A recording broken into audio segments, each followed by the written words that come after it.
Hello, everyone. Welcome to my YouTube channel, Resonate. Today, we're going to talk about the ego. We're going to talk about the death of the ego. We're going to talk about if it's possible to have a free ego space in this era that we are living, and mostly in the spiritual community. They talk about free ego space, and for me, it's like very interesting. This point is very interesting because first we need to know what is the ego, to know if we can have a free ego space. We can aim to have it, but in my opinion, we cannot be free of the ego because the ego never dies. The ego is constantly appeared with different states and situations so we can eliminate the darkness. And to argument that, I want to explain you what the ego truly is. The ego is a construct of the mind that is here so we can experience the duality of the universe. The mind is the way that the universe or the source or God experience itself. This universe is a dual universe, and the only way that we can experience ourselves or the universe itself can experience itself is through the opposite. How do I know that I am valuable if I don't feel never that I'm not valuable? Or who do I know about that I don't like rejection if I never been rejected? That's the duality of the universe, and is the way that we use the construct of the mind called ego. The ego is an instrument of the mind that has access to the conscious mind and to the subconscious mind. And because it has access to both sides, it has access to the whole individual mind. And it's the way that we experience darkness. So the ego is imprinted in human beings. We cannot avoid to experience the ego because it's the way that we experience darkness so we can combat the light. If we don't experience the opposite, we never can combat to light. The ego, for me, for my experience in this existence, is not going to die until this body transcends, until this body dies. We can say that the ego is going to suffer different death and transformations through the energy of the Scorpio, ruled by Pluto, the god of the underworld. We're going constantly to experience death and transformation, being reborn from our assets. The ego has access to the conscious and the subconscious mind. So the ego knows more about you than yourself. And that's why sometimes it betrays us because, it appears and it takes possession of the personality. So the first death of the ego happens when we open our hearts. It's when we start to discern the ego. It's when we get illuminated for the first time. That's why when we had a spiritual awakening, our egos are disarmed in that moment, but we need to continually working because the ego is going to have more and much more death and transformations, knowing that level. Because, when we open our hearts, we start to transcend belief. We start to going beyond belief. We open the channels of the divine that the ego cannot comprehend. So the ego is going to try to keep us into the resistance, but we need to continuously train our minds, and continuously prepare the soil of the mind to open the heart so we can discern the ego properly every time that the ego appears. We can say that when we open our hearts, we open our channels to our soul, and the soul starts to channelize information to us. And for that moment, the soul take the inner power, or a little more inner power, or your path. So you are not driven by the ego. But until that moment, we unconsciously are driven by the ego, and our souls are only trying to send some information so we can start to organize our minds, so we can open our hearts, and connect with our souls and start to be driven by our real essence. But well, what happened when we design the ego for the first time? That doesn't mean that if you are, for example, in a spiritual community, that nobody has the ego, because the ego is there. The ego is going to be in your mind, and the ego is going to take the most unexpected ways to take possession of your mind. Sometimes we feel betrayed by our minds, and it's not our minds, it's our ego. Even it now is controlling, we have it on our side. Okay, I know you and I know how to control you so you don't come out. I'm going to follow where I need to follow. That is myself, my real me, the soul. But sometimes the ego appears, and it's normal.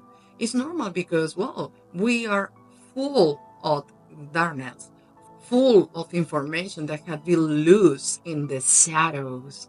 But, well, the ego also knows something that is very important, that, well, in the subconscious mind, we not only find the trauma and the shadows. In the subconscious mind, when we pass through that traumas, through that pain, through that shadows, we start to illuminate it, because what we do is take a bit of information that is experienced as a trauma or whatever. That piece of information, we take it, we recognize it, and that bit of information that is loose and disorganized, we organize it, uh, illuminating it.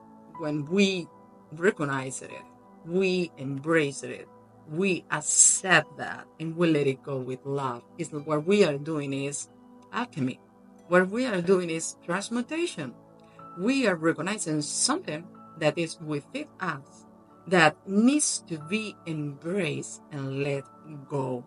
Because, well, that is within us, that is a shadow, can harm others or can harm myself.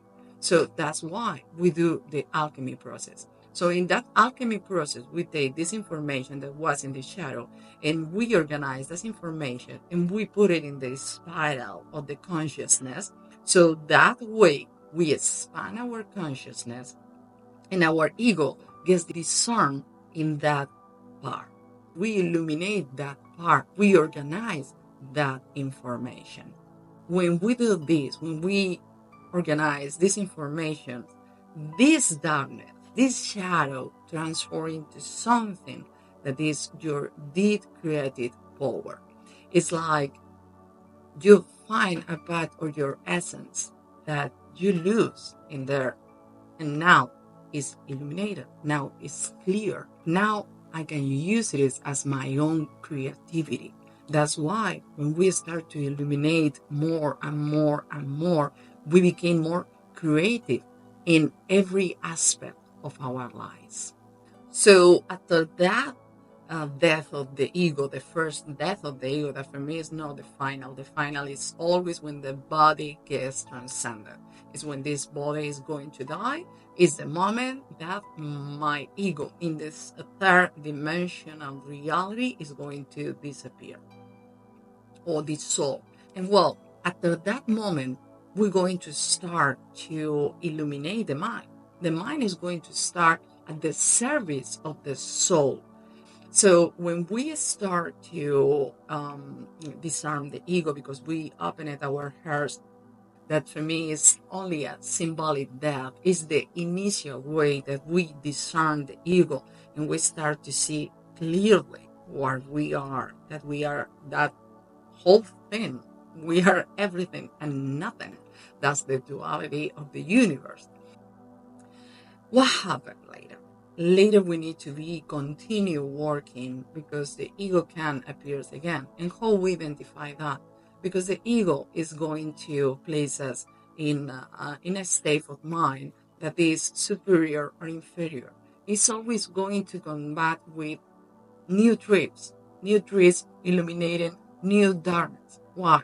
Because as deeper you go into the darkness and as more you get out to illuminate, to integrate that information, you're going to come back deeper. But the thing is that you did it once. You can do it twice. You can do it 3 times. You can do it. You can do it as many times as is possible. And the good thing about that is that practice makes excellent. So, well, it will be a moment that you will be talking with someone, feeling something from the ego that makes you feel inferior, superior, and you just discern that in the same minute. You can be aware in the same minute that that is happening in your mind is your ego trying to come back with new tricks. But well, what I recommend in that case is too is if you don't have time in that moment to deal with that shadow, because that is telling you that there's a shadow that is ready to be illuminated. So it's some information that is disorganized in the shadow that is ready to be organized. So we need to recognize it, embrace it, accept that pain, and let it go with love, whatever it is. That all this that we say about the ego, for me, in my opinion, in this society, you tell me, well, we're going to be someday free of ego? Well, could be, but not free like free. Could be like we can be in an environment that is healthy, in an environment where all the individual consciousness that they are there are aware of the ego, and they can handle the ego in wars through the let go, making the transmutation, the alchemy with that shadows. But well, to go there, there's many practice. Only the people that have that awareness. Today, there's few people. But well, that could be possible. But for me, the moment that we truly can let our individual egos behind will be when we evolve to densities of vibration, like the C density of vibration, where we can unify, merge consciousness. For example, I am Mary and I can unify my consciousness with Juan, and Juan and Mary stopped to be Mary and Juan. They became a collective consciousness, and they in that moment is when the individual ego can completely be dissolved. So right now, free of ego spaces only can exist if the individuals integrated their individual consciousness and the collective consciousness. So that way they're going to go to unity, and they're going to go all the time in war, no seeing the ego in the other. You can see the ego in the other, but you cannot do anything about that. And well, I hope this information serves you well in your process. If you want more information, I had the link of my book below, so you can find more information about this, because I talk about all this in my book, 10 Reflections for Inner Unity. And well, I see you soon in my next video otherwise. And thank you so much. Have a wonderful day.